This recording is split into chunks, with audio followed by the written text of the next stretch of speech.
You know, I always wondered exactly how it was that the Luftwaffe eventually lost the Second World War. I mean, every movie and documentary you seem to watch always makes their mainstay fighter plane, the Bf-109, out to be this threat that constantly kept up with the Allies the entire war. And I couldn't figure out how it kept losing if it was somehow so capable that it could get in the Allies' way no matter where they were. Now I know. Everybody buckle up, because today we're going to talk about the actual inspiration for the Imperial TIE fighter, the Messerschmitt Bf-109. And that clearly wasn't just because it was the main fighter of Germany, or the fact that Star Wars dogfights were based on World War II ones. If you follow the TIE fighter's lore and limitations and line them up next to the Bf-109, a lot of things start to make sense. It was small, light, cheap, could fly about as far as you could throw it, and it was built to fight like a playground bully. Which also meant the minute somebody who could hit back showed up, it would pretty much fold like a wet paper bag. These two flyers are honestly so alike, I'm surprised I couldn't find a custom TIE fighter paint job for the 109s on warthunder.live. Where is it? But the Bf-109 would set itself apart from the TIE fighter it inspired, by being a complete stomping ground for the meme that is German engineering. Seriously, I have never seen an airplane bend so far over backwards to try and meet the KISS principle that the problems come full circle. And those overcomplications were so broad in scope and scale that the minute Germany made it its mainstay fighter, they lost the war. And I would love to tell you how that happened. But first, what better way to start talking smack about World War II Germany than to celebrate the fact that one of their biggest whoopers is turning 250 years old. And if you want to celebrate right, you need merch, and my agency, the Adventurers Guild, is selling a 250 years of independence merch collection so you can double down on ignoring the metric system. We've got t-shirts, tumblers, camper mugs, and the merch type I've been waiting for, engraved whiskey glasses. All of these are designed and produced right here in America, and they'll be available on the Adventurers Guild store page, powered by Fourth Wall, where you can get an extra 10% off at checkout using my code SlicerX. Supplies are limited, as will be the celebration, so get your 250th birthday merch while it lasts, and let's get back to the video. And as you might expect from a story whose results seem disconnected from reality, the root cause usually starts with the theories. Germany, having lost the First World War, knew they were going to have to reinvent their doctrine if they wanted to win in round two. Playing defense over a giant artillery-filled stalemate didn't work, and the opposite of standing still is making an absolute bum rush. So Germany decided they were going to rebuild their military with the sole purpose of full sending across enemy lines until there were no more enemy lines to send across. War of attrition is out the window. They are now on that war of maneuver type stuff. Nah, we don't roll like that anymore. We're on some new shit called Blitzkrieg. And so to support their decision to drive face first into the enemy, not only did they start developing that forbidden tank chocolate, they also started reshaping how to use aerodynamics to faceplant into the battle lines that much faster. The HE-51 biplane fighters allowed by the Treaty of Versailles were way too slow for this, so Germany starts looking at the rest of the world to figure out how to replace it. And somehow, they come to the idea that their fighter philosophy should make like the Scooby-Doo gang and split up to look for clues, except instead of clues, they're looking for enemy mission sets. See, the Germans decided to have two different kinds of fighters. One heavyweight up front with a ton of gas and a ton of guns, actually wrecking house with the rest of their stuff, and a second lighter one in the back playing Overwatch for recon planes, ground troops, and anything else relevant to whatever patch of land they decided to put their boot to that day of the week. If you're not picking up what I'm putting down, Germany has decided that instead of having one fighter to support strategic and tactical strikes, they're gonna take two, one for each job. It's overcomplicating things, it's German engineering, but it's applied to the entire fighter force. We are off to a great start. Bah! America did the same thing later with their F-15 and F-16, and you don't have a problem with that. Bah! Yes, but actually no. Not really. That comparison only works out if you're not paying attention, like at all. Yes, America did adopt the F-15 and F-16 to fit the high-low mix idea, with one plane more capable and one plane more cost-effective. But you missed one little detail. America is a capitalist country, which means we like having options. Both of those jets were supposed to do roughly the same stuff, not fight two different missions. It's like being ambidextrous and being able to pick whichever hand is more available. The only reason we had to divide it all was to keep the taxpayers happy. Germany wasn't making two hands, they were making a hand and a foot, and if one fails you, you can't just replace it with the other. But I guess they thought their German engineering was so superior they didn't need a backup plan, so they just made each plane specific specific to one type of job. And this weirdly divided doctrine would plant the first seed of undoing in the Spicy Mouse clubhouse to create a mystery tool that would f them later. But for right now, we're just gonna call that foreshadowing. Rules and consequences. And considering how big of a role the Bf-109 gets in history, you would probably assume, fairly reasonably, that it would get the first bill.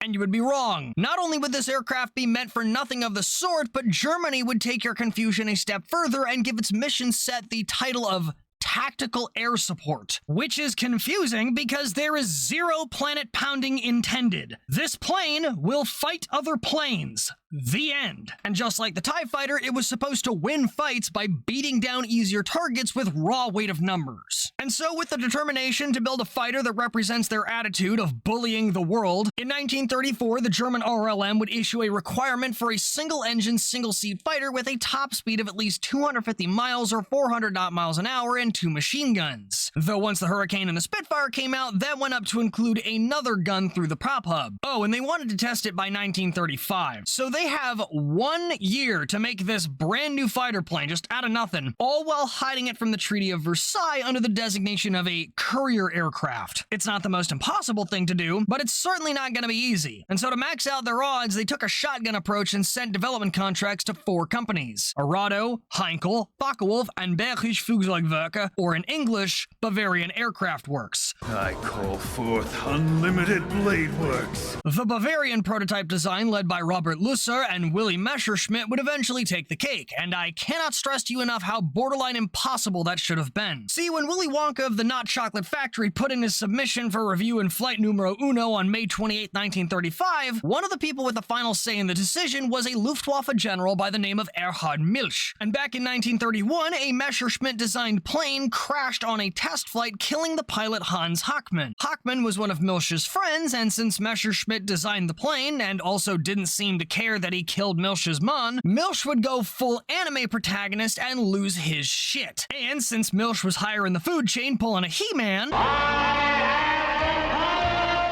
he would then turn around and whip out the power of friendship to run BF and Messerschmitt into the ground by blue-balling them out of as many contracts as he could. Fast forward a few years, Messerschmitt has resurrected BF from bankruptcy just to take one more swing at this, and Milch is now about to repeat history and go back in for round 2 over the 109. Ooh, that's a bingo. And then the hands of fate would whip out their massive Uno reverse card and slap it down on the table. That year, by some stroke of luck, the Luftwaffe's director of technical department decided to go for a flight in Willy's Wild Ride. And that director was former World War I pilot Ernst Udet. And Udet had gotten into one of his first fights in World War I against French ace of aces Georges Guynemer and suffered a complete gun jam. The only reason he survived the fight at all was because the French ace spared him. This single act of kindness would then create a butterfly effect through time, eventually culminating in the sole reason that Germany's soon-to-be signature fighter plane even had a chance of entering service. Because Ernst Udet was buddies with Hermann Göring. You know, Crooked Crossman's right-hand man. And Göring outranked Milch, so Bf-109 was back in the game. I'm just saying, if I had a nickel for every time an instant of Allied mercy in World War I led to a major German development for World War II, sure, I'd only have 2 nickels. But it's weird that it happened twice, right? So now that it wasn't instantly disqualified, the Bf-109 would step back in the ring and primarily square off against the Heinkel HE-112. And while it wasn't as fast or agile as the Heinkel 112, it had the TIE Fighter's best quality. It was cheap and easy to mass produce. In particular, the landing gear wheels were mounted to the engine bulkhead in the front of the fuselage, meaning you could put the wings on and rip them back off without propping the whole thing up on struts. Saves time, saves money, it's a better solution. And when you're trying to stockpile weapons like a Texan for the apocalypse, mass producibility is kind of a big deal.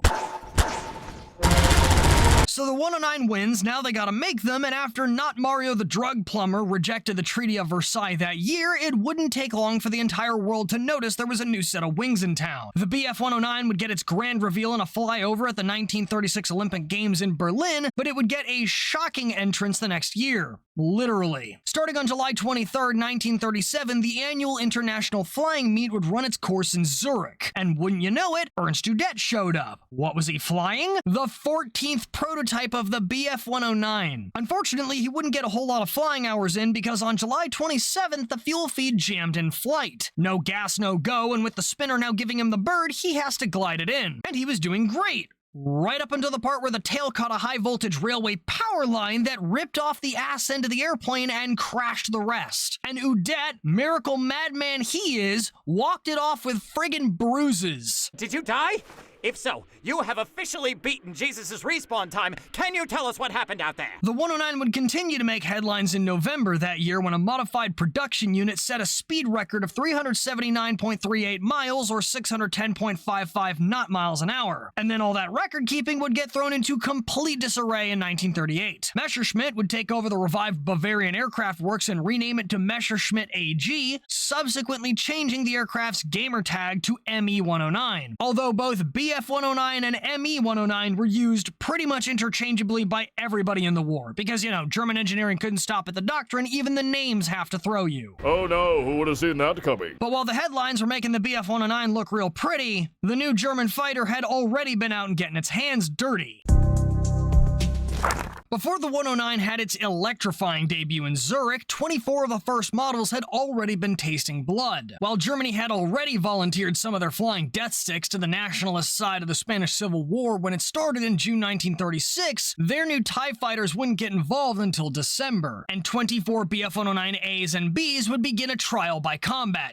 Combat trials. I demand a trial by combat. And the Anton and Bertha models barely resembled the shape that most people are familiar with. If most planes were death sticks, this plane would have been a death panel with how thin and light it was. The diet plan didn't do a lot of favors in the horsepower or gunpowder departments either, because those beginner boys came with only two nose-mounted 7.92mm machine guns and a 635 horsepower Umo 210 engine. But that didn't make it incapable, because this plane had a trick up its sleeve, or rather its wings. See, the snap-on, snap-off mechanic wasn't the only trick the wings brought to the combat table. In fact, that trick was only possible thanks to the wing's single spar.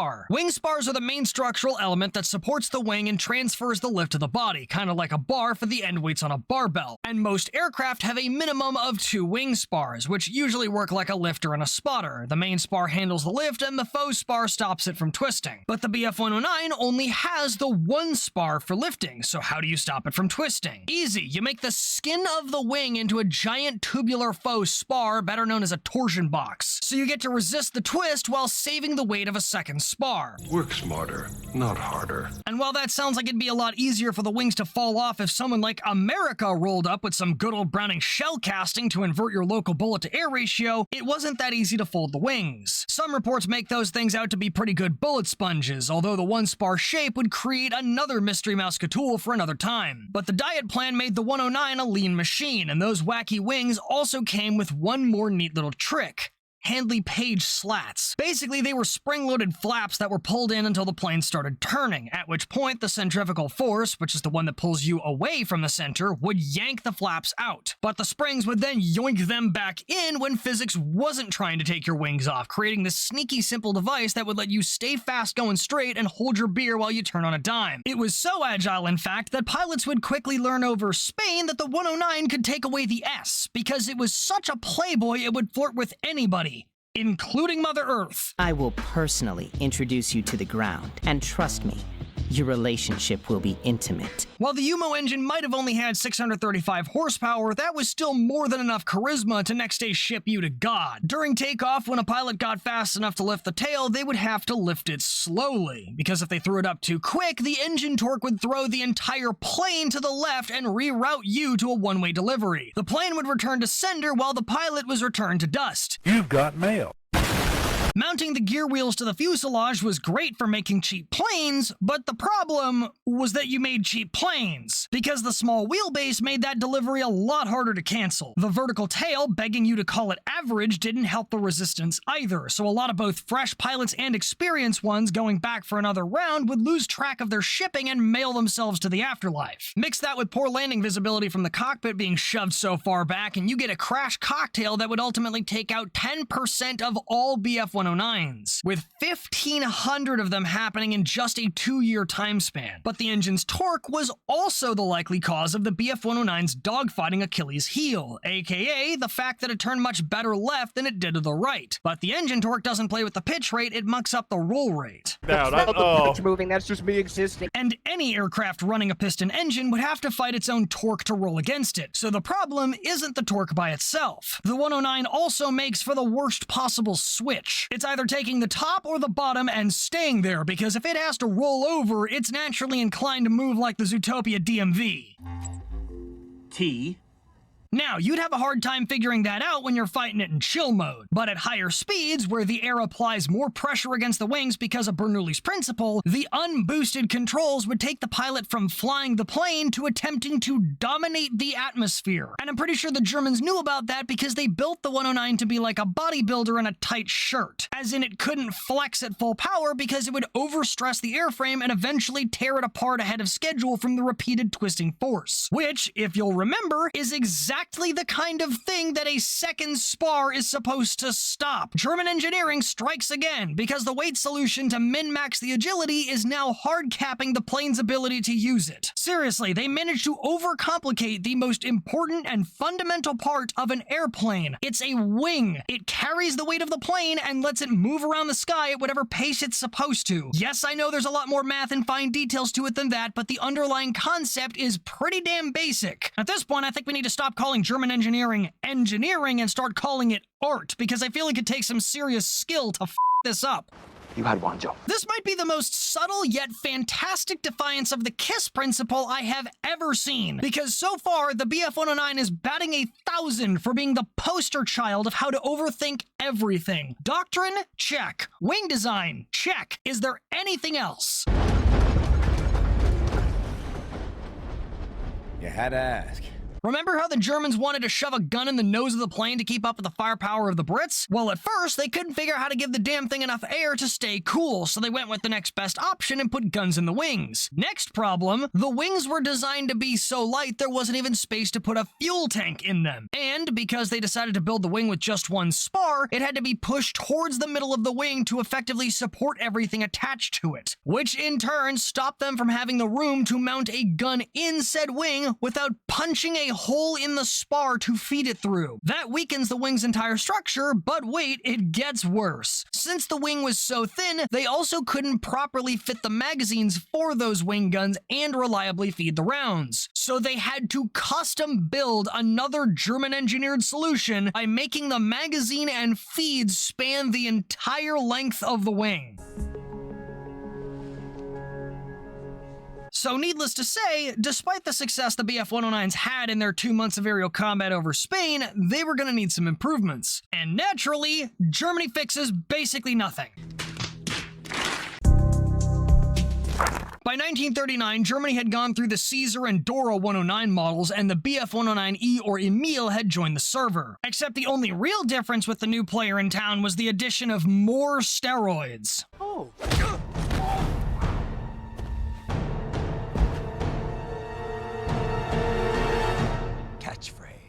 Things did get a little simpler on the Emils, but only because they got rid of the custom wing-wide machine gun feeds. Once they got to the E3, they hot-swapped the machine guns for the same copycatted Oerlikon FF 20mm cannons the Japanese borrowed, but they still had to shove them through the wing spar, so the ammo feed was the only thing they actually really fixed. New problem, as I mentioned with the Zero, these guns had to use drum mags so they wouldn't jam, and those aren't flat enough to fit in the 109's wings either. So naturally, they followed through on what they did before and just made another custom feed. No, I'm just kidding. This time they did the smart thing and modified the wings to have these little bulges to fit the drums, which they honestly probably could have done in the first place with the machine gun magazines, and that just means the entire wing-wide machine gun feed looks even dumber in retrospect. I get not wanting to mess up your aerodynamics, but if this was even an option on the table, then why didn't you do that first? What are you?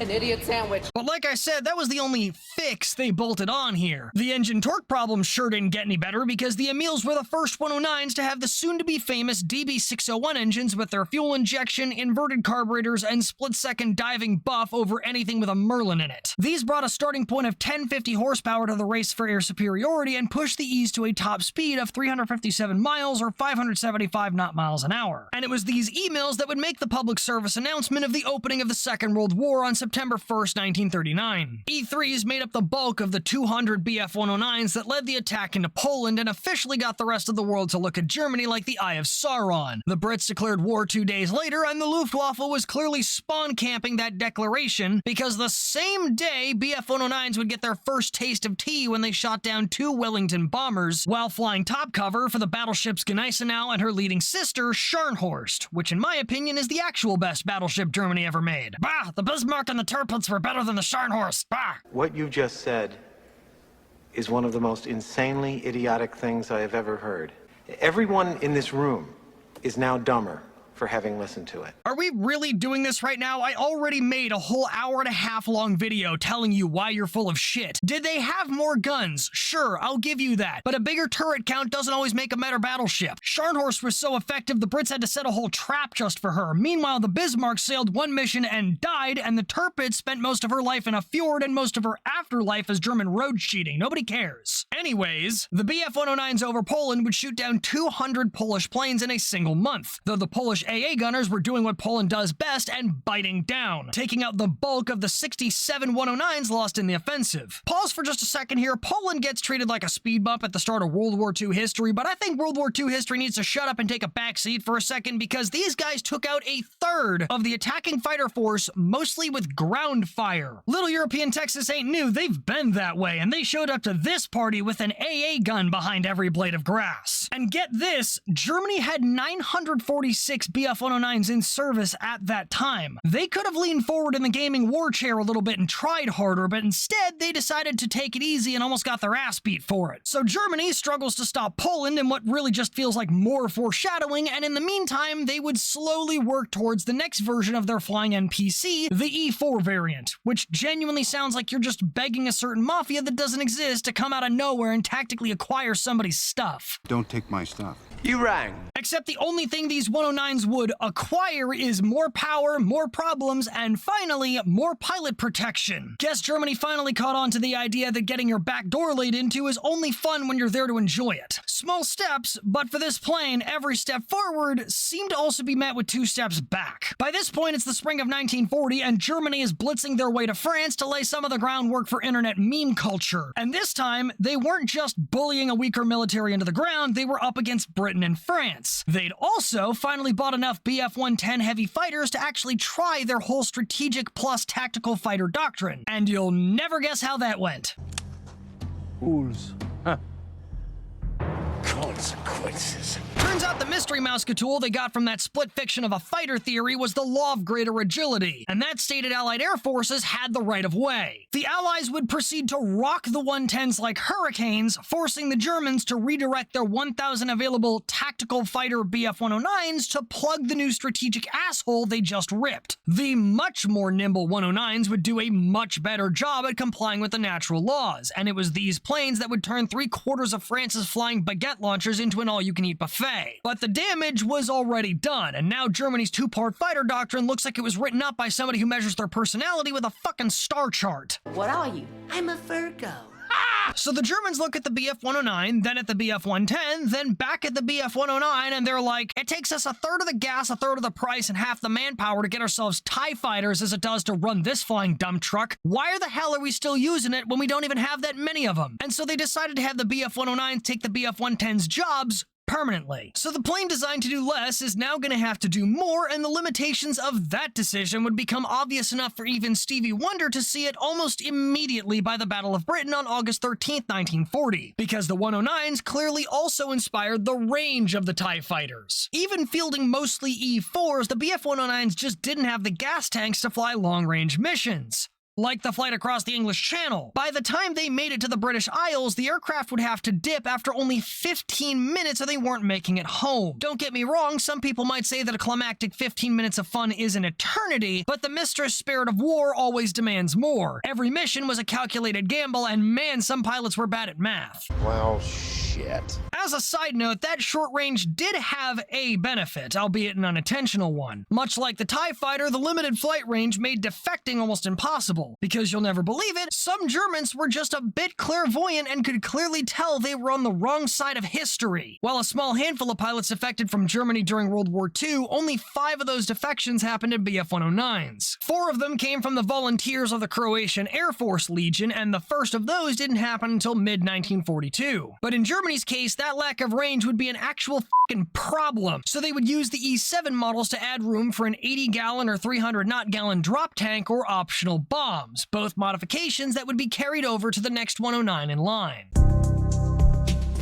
By late 1940, Germany was more focused on becoming Anakin Skywalker and taking exception to anybody living out in the sand. I don't like sand. And they had just started bringing in the latest TIE fighter model, the Bf-109F Friedrich. And the F models finally started fixing the gun flaws. It finally got a gun firing through the prop screw, and it finally got the wing guns pulled out of the spar. But as always, there's a catch. While the cannon rounds aren't flying spread eagle across the sky anymore, their total volume was cut in half. Half the bullets inverting the air ratio means half the amount of bad guy becoming baloney, and that translates to less of an "I'm going to bury you" type of message, and more of a "move get out the way" type of deal, which then translates to the other guy having a chance to move their guns so they can get your life out of the way. The Germans would need more DACA, but the only way to do that was to put the guns in pods, which cut into the Friedrich's gains to speed, turn rate, max altitude, so on and so forth. Those improvements came from the extra power and reworked streamlining, and they also pushed the 109s more towards that high-speed flight regime of Controls-Alt-Delete. And yet, the added weight of the better engine and aerodynamics that was almost traded for that one gun finally made the Bf-109F perfectly tailored to that tactical fighter role it was made for in the first place. Many pilots considered the Bf-109's F4 model to be the ultimate German TIE fighter, a feeling that was absolutely mutual when I first started flying it seriously in War Thunder. Perfect. Everything, down to the last minute details. That ultimate rep would then be reinforced from 2 angles, one from where it put boot to bottom and the other from the pilots who did the kicking. The Bf-109F would do most of its damage dealing in Africa, and after mid-1941, over the filthy communists. The communists, well, that one's kind of self-explanatory, they didn't have a whole lot going for them at the time, and Africa was mostly the exact tactical fighting the Bf-109 was made for in the first place, making it the perfect airspace to create aces like Hans-Joachim Marseille, nicknamed the Star of Africa. Probably because when he showed up, people would actively start sweating through their air-conditioned cockpits. There's a solid case to consider this guy the aerial John Wick of Germany because he was really good at killing people. Marseille set a record when he shot down 18 British planes in a single workday on September 1st, 1942, and racked up a sum of 62 kills that month, which would be one hell of a grand finale because he himself was killed in an accident on September 30th, taking a career total of 158 planes with him. But despite the success of Marseille and pilots like him in the Bf-109F, Germany would keep smacking the more button on the upgrades until it was too late to hit the go back spot. Lizard, lizard, lizard, lizard. The Bf-109F would not win the bid for the most produced model of the Bf-109. That lottery ticket was saved for the next model in line, the Bf-109G or Gustav, which there were 21,000 of by the end of 1944 out of the over 34,000 109s ever made in total. Except the only prize they won was an existential level ass whooping. By the summer of 1942, America had now fully joined the World War II chat in Europe and was preparing to kick off their contribution to turn the face of the fatherland into the surface of the moon. They're about to start terraforming an entire country by force. Terraforcing, if you will. Write that down, write that down! So to make sure they wouldn't be taking off from craters, the Gustav's upgrades would focus on even more horsepower and gunpowder, which, just so we're on the same page, means that they are trying to pack more heat into a lightweight aircraft so a tactical fighter can stop strategic bombers. I understand that hindsight is 20/20, but at this point the record's been broken so many times that the loss of brain cells from reviewing it must be an accurate depiction of what it was like to climb the late war German ranks. But you know what they say, necessity is the mother of invention, and And as wild as this is gonna sound, the Germans were just as unprepared for the terraforcing campaign as the Allies. You're kidding me. It's jammed. Oh, this is embarrassing. The Allies were originally unprepared because they would start sending their bombers out without escorts. The Germans were unprepared because, once again, their doctrine blew their foot off with a landmine by focusing on winning a combined arms offensive. Which makes sense at first glance. I mean, who goes into a war planning to lose? Although you should probably do that if you're fighting both America and Britain. I mean, that's like the father-son dynamic duo tag team of all eternity. But the other problem is that combined arms maneuvers happen on the ground, meaning that everything supporting it flies somewhat near to the ground. Guess where the Allied bombers weren't near to? The ground. And the German TIE fighter wasn't intended to fight flying tanks, let alone in the exosphere. That's what heavy fighters like the Bf-110 were for. But, surprise, surprise, they got dogpiled by the Brits over France, and Germany stopped buying them. And when they tried to rush a replacement into service, that turned into its own steaming pile of shit. So when bombers finally came in 1943, Germany had to completely improvise their defense. Leave me alone! And that entire process just feels like the pinnacle of stupidity to me. You send out a heavy fighter to go fight other smaller, nimbler fighters, somehow thinking that's going to work. It gets wrecked to no one's surprise, and instead of keeping it reserved for later and refining the idea, you hit the shocked Pikachu face, throw away the plan entirely, and switch all funding to repurposing it because your country's leader is an overgrown preschooler with anger issues. And then you shit your pants because the reason you needed it in the first place finally shows up again and you don't have it anymore. This is why Germany was in such a rush to get as many high-altitude interceptor-type designs into service as possible by the end of the war. And in the meantime, the Bf-109s were doing literally everything they could to try and get in these bombers' ways. They tried shooting them with guns, shooting them with rockets, even shooting them with trick shots by bringing bombs to the fight and trying to counter-bomb the bombers. They were almost literally throwing everything in the kitchen sink to put these bombers in the ground, which they kinda needed to because the Gustav's standard-issue toys were doing their best Alistor impression. Shouldn't you help her? Should I? Perhaps. Will I? No.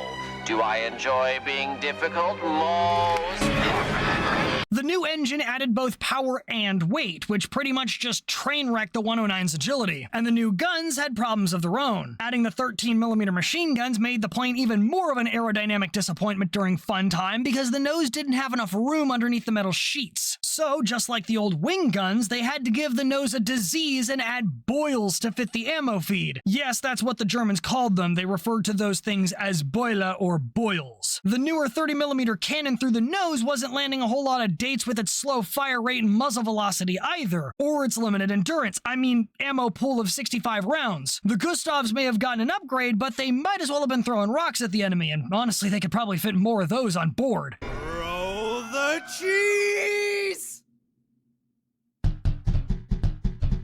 So the Bf-109's best play against the absolute bombardment of Allied bombers was numbers. And by 1943, the Allied terraforcing was coming on so strong that Germany had to pull most of its 109 squadrons from abroad just to fight them. Then America finally figured out how to stick pressurized drop tanks on the P-47s and P-51s, and being stuck in a room with flying Mad Max Dodge Chargers and the American mechanical interpretation of John Wick is generally not conducive to your vertical health. And that was with the English Channel in the way. After D-Day in 1944, the Allies started picking up local airfields in France, and then it was really game over. Not to mention the Russians had Yak-3s and other new toys in service over the Eastern Front by that point, so by the end of 1944, Germany and the Luftwaffe were stuck taking a bite of an oh shit sandwich, and they knew it.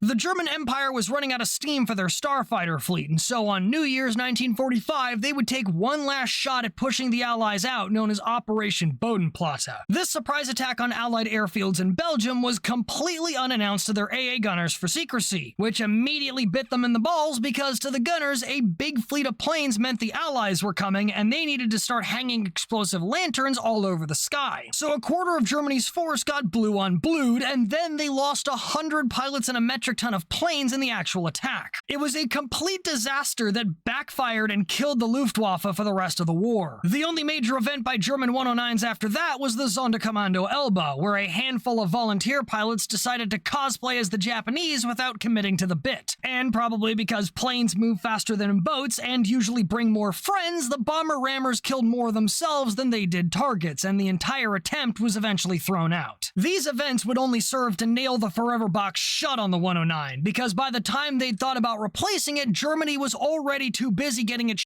rocked across the board. The earliest attempts happened as far back as 1943 when the Axis powers tried to standardize their fighters, which was a pretty good idea, as groups like NATO have proven common logistics, common bullets, and common ass-whooping ability is a great idea. The problem was the contest winner wasn't German. The gold medal for the best fighter in the Axis went to the Italian G55, and I guess that didn't sit quite right with the genius in charge and his little Aryan master race propaganda parade. Germany refused to adopt it because you could build 3 Bf-109s in the time it took to build 1 G55, which was reasonable enough. But the PR problem made them go a step further and then choke slam the production, which probably didn't help to stop the Allies from then pounding Italy so hard they changed sides. Do you understand, Vegeta? What I understand is I'm about to pound you so hard the boy's mother is going to be jealous. With Italy now lost to that natural 20 of a performance check, Germany was on their own to plug the bomber hole being punched in their ass. But none of their options fit, and they were so focused on mass production they didn't have the time or space to retool for upgrades. The best attempts they made were the high-altitude Bf-109H and the twin-body Bf-109Z, but neither of those ideas came to life because the Allies would continue the bombings until freedom improved, and one day all the prototypes would suddenly discover they'd been explosively liberated from the mortal coil. Boom.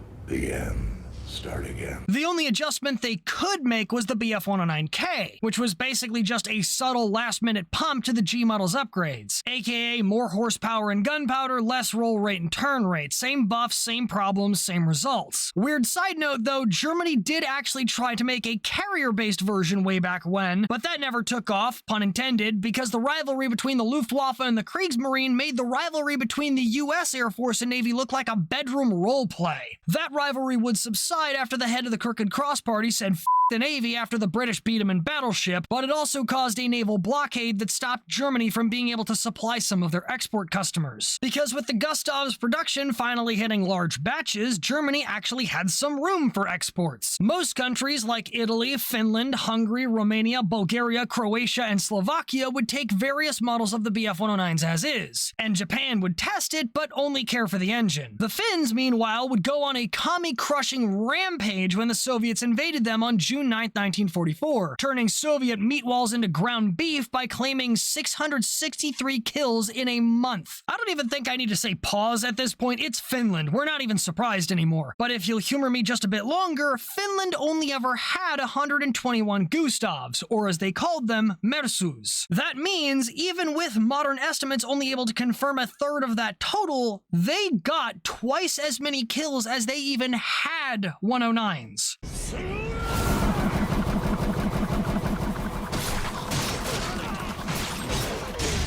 And in total, the Bf-109 claimed more kills than any other aircraft in history. Though with how global the problem of overclaiming kills was, it wouldn't surprise me if that number was severely inflated. However, to be fair, when the entire world is against you, you've got a pretty target-rich environment to pad your stats with. And there were also plenty of planes taking part in the match, because Germany built 34,248 Bf-109s. It was the most produced fighter aircraft of the entire Second World War and in all of history. But unfortunately for them, world wars are pay-to-win games and your defense budget matters more than your Air Force, so damn shame. Still lose the war though. But the Bf-109 would actually keep spawning in much more limited numbers after the war, usually in modified shapes and sizes. The Spanish flew a version that looks like it was custom built for the Crimson Chin called the HA-1112 Bouchon, which I probably just butchered the name for. The British naval blockade stopped the Germans from sending over the engines for what was supposed to be a bunch of Bf-109 G2s, so instead the Spanish managed to somehow acquire surplus Merlin engines from the UK after the war. I guess engines don't really count on an arms embargo, so the Spanish would make their 109s deep throat that big bastard of an engine block, creating an aerial abomination that looks like the byproduct of an unholy union between a Bf-109 and a P-40.